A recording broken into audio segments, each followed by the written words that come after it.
तो नमस्कार दोस्तों, कैसे हैं आप सब लोग। मैं हूं आपका दोस्त नरेश और आप देख रहे हैं हमारा चैनल द नरेश।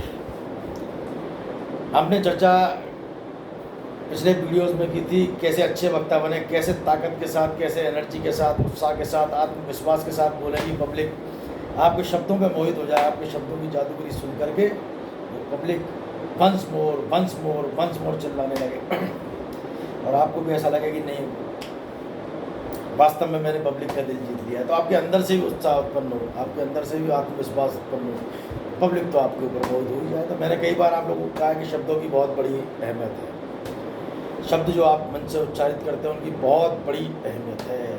और शब्द कहाँ से पकड़ पाएंगे? जब आप साहित्य का अध्ययन करोगे, बार बार अध्ययन करिए, अलग अलग सेगमेंट का साहित्य पढ़िए। आपके पास शब्दों का एक भंडार, शब्दों का एक कोष आपके पास एकत्रित हो जाएगा, जिसका आप जब चाहोगे तब उपयोग कर सको। वो आपकी ब्रेन पावर और मेमोरी में सेट हो जाएगा। जिस सिचुएशन के हिसाब से आप बोलना चाहोगे उस सिचुएशन के हिसाब से आप बोलोगे। जैसा वातावरण वो होगा, जैसे शब्दों की आवश्यकता होगी, आपके अंदर से ऑटोमेटिक वो शब्द निकलना प्रारंभ हो जाएंगे। बार बार प्रैक्टिस करिए। जितनी बार आप अभ्यास करोगे, जितनी बार आप बोलने का अभ्यास करोगे, उतनी बार और अच्छे उन्नत शब्द आपके श्रीमुख से निकलना प्रारंभ हो जाएंगे।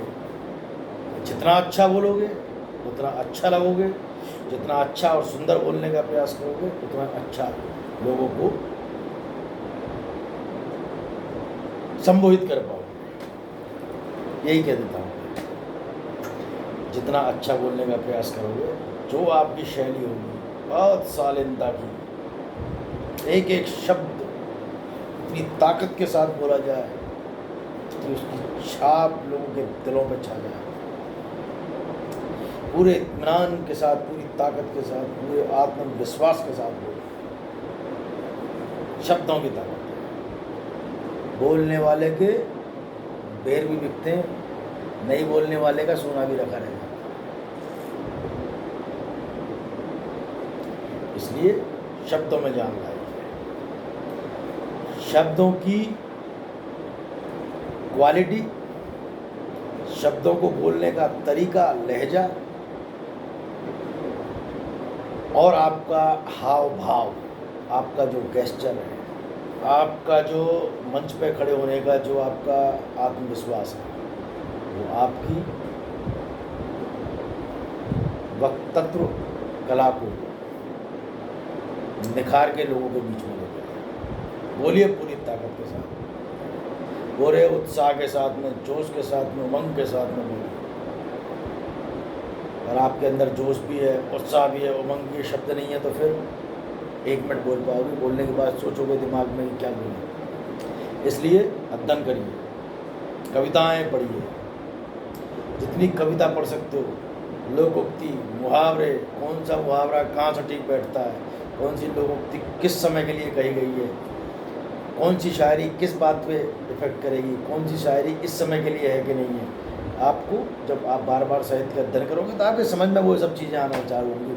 तब आप एक परफेक्ट वक्ता के रूप में अपने आप को धीरे धीरे उभारना चालू करोगे। बहुत अच्छा बोलोगे, बार बार प्रैक्टिस करोगे, 1 बार, 2 बार, 3 बार, 10 बार, 20 बार, 50 बार, 100 बार, 200 बार, तो फिर आपको लगेगा कि नहीं, अब आपको कहीं भी खड़ा किया जा सकता है, किसी भी सिचुएशन में। क्योंकि तब तक आप बहुत तरह की सिचुएशंस को आप हैंडल कर चुके होंगे और हर तरह के माहौल में आप अपने भाषण दे चुके होंगे। तो आपको धीरे धीरे लगेगा कि नहीं, बस अब आप परफेक्शन की ओर है। फिर अपने हिसाब से पढ़ते रहिए।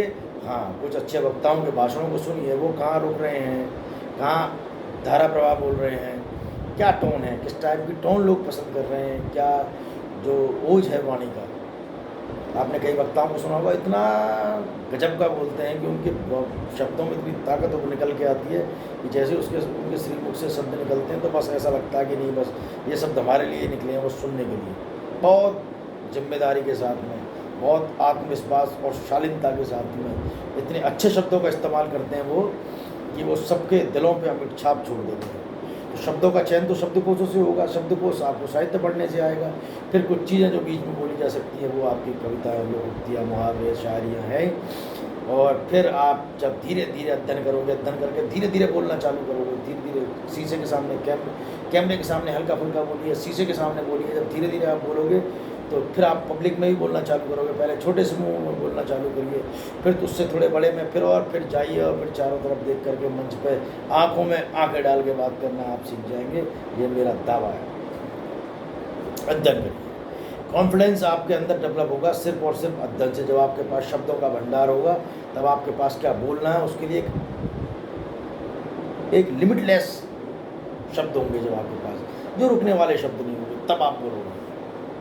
अध्ययन करिए, अपने अंदर उस आत्मविश्वास को जगाइए। सुबह जग के थोड़ा योग प्राणायाम भी कीजिए, एकाग्रता बढ़ेगी, मन में एकाग्रता होगी, दिमाग में एकाग्र स्थिरता होगी, तो आपके पास आपको जिस विषय पर जो बोलना है, जो आपने अध्ययन किया है, वो सारे शब्द आपके दिमाग में आगे स्टोर हो जाएंगे और आपको श्रीमुख से निकलना प्रारंभ हो जाएंगे। ये सत्य है, यही सत्य है।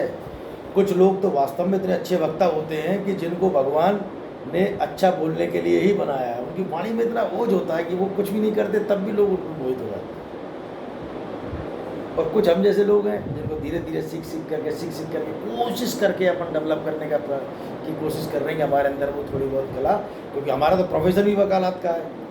हमको आता कुछ है नहीं, बोल ढंग से सकते नहीं, कैसे फेस करेंगे।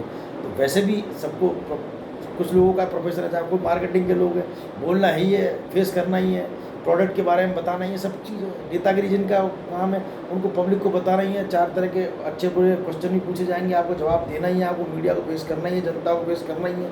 क्या करें, कहाँ जाएँ?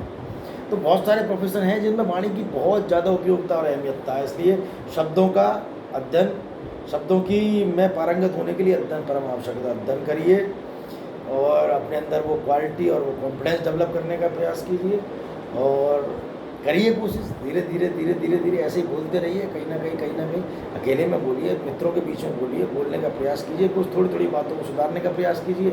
अपने आप बहुत सारी चीज़ें सही होता चलेंगी। आप तो बोलने का प्रयास कीजिए, धीरे बोलिए। करत अभ्यास के जड़मत हो तो सुधान, रसरी आवत जात के सिल पर पड़त निशान। करते रहिए। हमको कुछ नहीं आता, हमको तो उठा के भगवान ने पटक दिया है और हम धीरे धीरे वो क्वालिटी विकसित करने का प्रयास कर रहे हैं। कितना सक्सेस हो पाते हैं वो सब प्रभु के ऊपर छोड़िए, आप तो मेहनत करते चलिए। प्रयास करिए, अकेले में प्रयास करिए, मिरर के सामने खड़े होकर बहुत से लोग बताते हैं, प्रयास कीजिए। अपने मोबाइल का कैमरा ऑन कर लिए, धीरे धीरे बोलने का प्रयास कीजिए। फिर समूह में बोलने का प्रयास कीजिए, मित्रों में बोलने का प्रयास कीजिए, छोटी छोटी गैदरिंग को में बोलने का प्रयास कीजिए। फिर आपको लगेगा कि धीरे धीरे आपके खड़े होने का स्टाइल चेंज हो गया है, आपका बोलने का स्टाइल में आत्मविश्वास झलकता है स्पष्ट रूप से। आपके पास वो शब्दों की कुछ कोश एकत्रित हो गया है जिसका आप इस्तेमाल कर सकते हो। अध्ययन करते रहने से आएगा। अपने विषय को जरूर पढ़िए। जिस विषय पर बोलना है, जिस विषय पर कुछ भी करना है, उसको पढ़िए। रटना नहीं है, पढ़ना है, समझना है, लिखना है। ठीक है, फिर शब्द क्या है, समय और सिचुएशन के हिसाब से ऑटोमेटिक आपके जीवन में घूमते रहेंगे, आपके दिमाग में घूमते रहेंगे और वो जब आपको उनकी आवश्यकता होगी तब वो रिकॉल होना प्रारंभ हो जाएंगे। ये भी सच्चाई है। हाँ, तो मैं आपको कह रहा हूँ, इसलिए आप बहुत इत्मीनान के साथ में बोलना प्रारंभ कीजिए और आनंद के साथ में बोलिए। हाँ, धीरे कोई बहुत बड़ी बात नहीं, धीरे अभ्यास कीजिए। तो आज की वीडियो में सिर्फ इतना ही। आप सब लोगों ने हमको बहुत ध्यान से और इत्मीनान से सुना। आपका बहुत बहुत धन्यवाद। जय हिंद, जय भारत।